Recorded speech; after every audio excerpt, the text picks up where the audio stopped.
Assalamualaikum warahmatullahi wabarakatuh.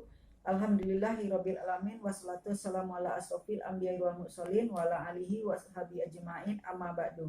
Baiklah, perkenalkan nama saya Romi Susilawati sebagai moderator dari kelompok 3 dalam mata kuliah Hukum Lembaga Keuangan dan Bisnis Syariah dengan judul diskusi kami Lembaga Pengelolaan Zakat yang beranggotakan pertama Romi Susilawati, yang kedua Om Bun Dedi Novandi, yang ketiga Nuria Ulfa, yang keempat Muhammad Adiansah, yang kelima Rahmat Shah.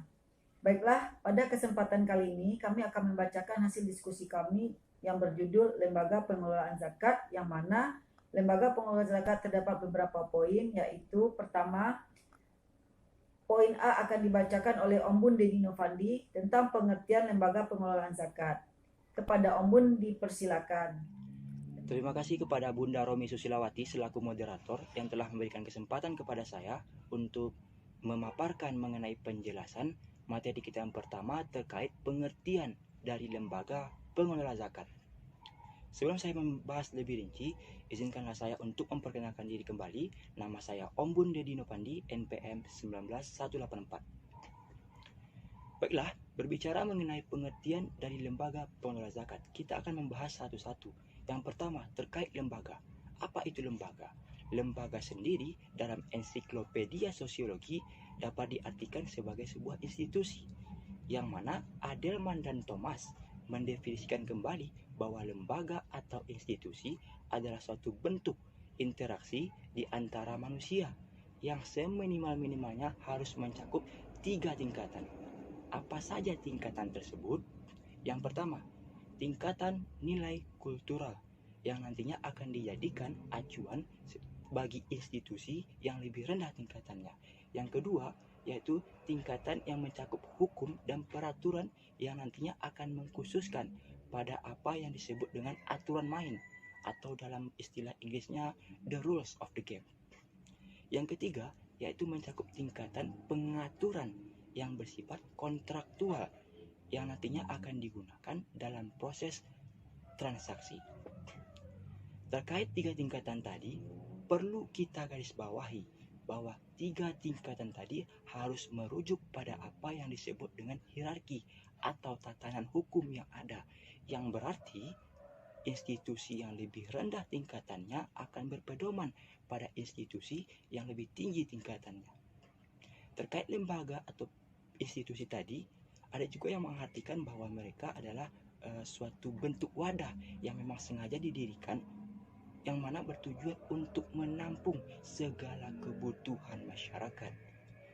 Yang kedua, kita akan membahas mengenai pengelola atau amil zakat, yang mana mereka adalah memang mereka yang diangkat oleh pihak berwenang atau badan perkumpulan atau organisasi pengelola zakat, yang mana bertujuan untuk melakukan pengelolaan zakat secara profesional, yang mana baik itu dari segi pengumpulan, penerimaan, pendistribusian, dan pemberdayaan. Terkait keberadaan lembaga pengelola zakat, terdapat dasar hukum yang mengaturnya, seperti yang tertuang dalam Undang-Undang Nomor 23 Tahun 2011, yang mana dalam pasal 1 ayat 1 membahas bahwa pengelolaan zakat adalah suatu kegiatan perencanaan, pelaksanaan, pengoordinasian dalam bentuk pengumpulan, pendistribusian, dan pemberdayagunaan zakat. Di dalam peraturan perundang-undangan yang ada di Indonesia, terdapat 2 jenis lembaga pengelola zakat.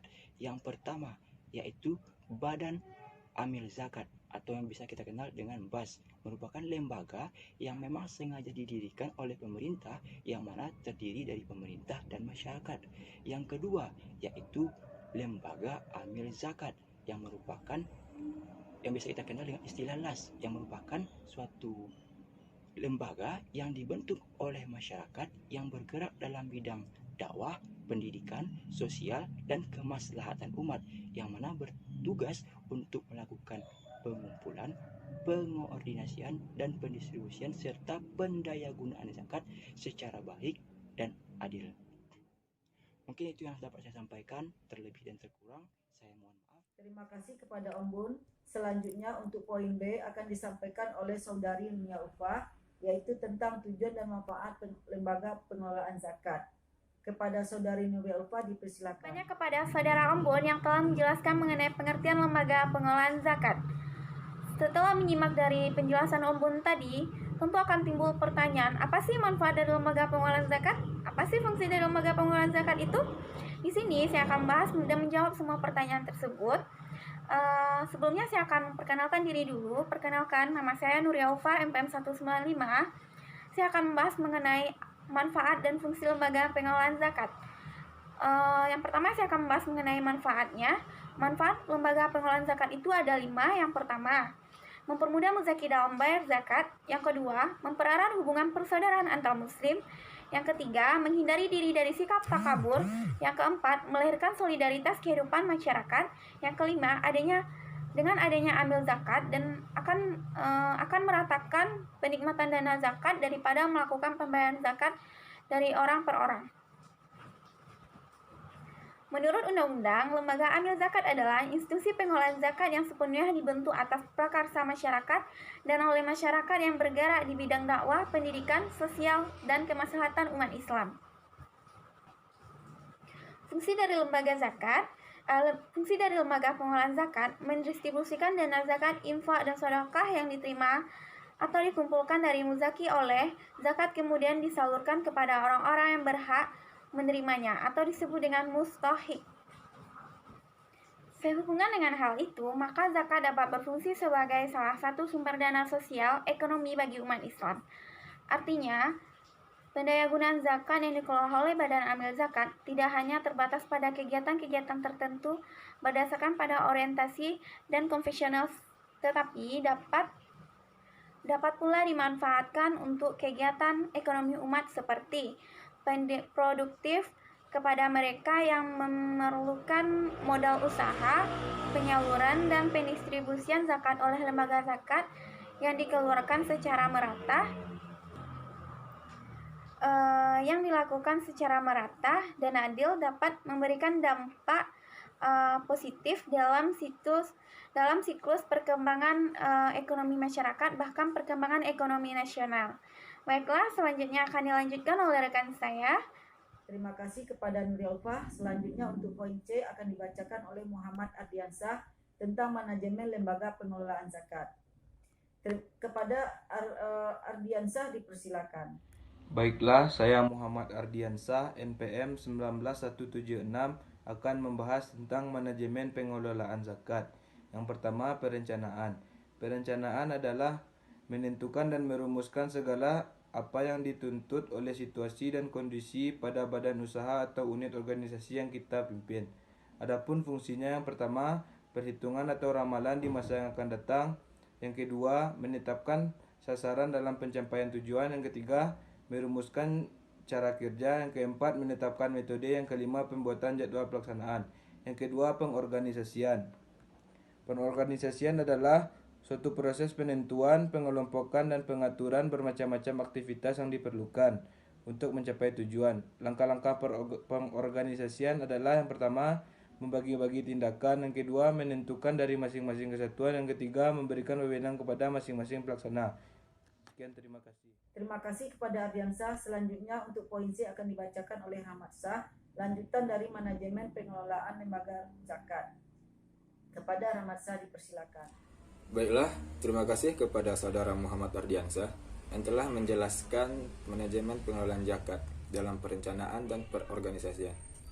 Sebelumnya, perkenalkan, nama saya Rahmat Syah, NPM 17117. Saya akan melanjutkan materi yang telah disampaikan oleh Saudara Muhammad Ardiansah.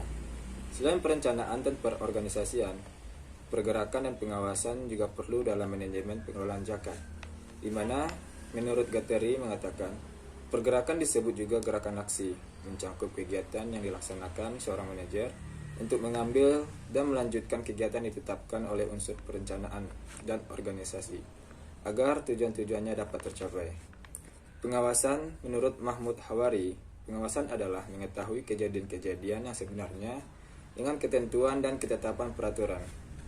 Proses pengawasan terdiri dari penetapan standar, mengadakan pemeriksaan atau penelitian terhadap pelaksanaan, membandingkan antara pelaksanaan kegiatan dengan standar, dan mengadakan tindakan perbaikan. Terima kasih kepada Rahmat Shah. Alhamdulillah, ucapan terima kasih kepada kelompok dan rekan-rekan yang telah bekerjasama dalam membacakan hasil diskusi kelompok 3 yang berjudul Lembaga Pengelola Zakat dalam mata kuliah Hukum Lembaga Keuangan dan Bisnis Syariah.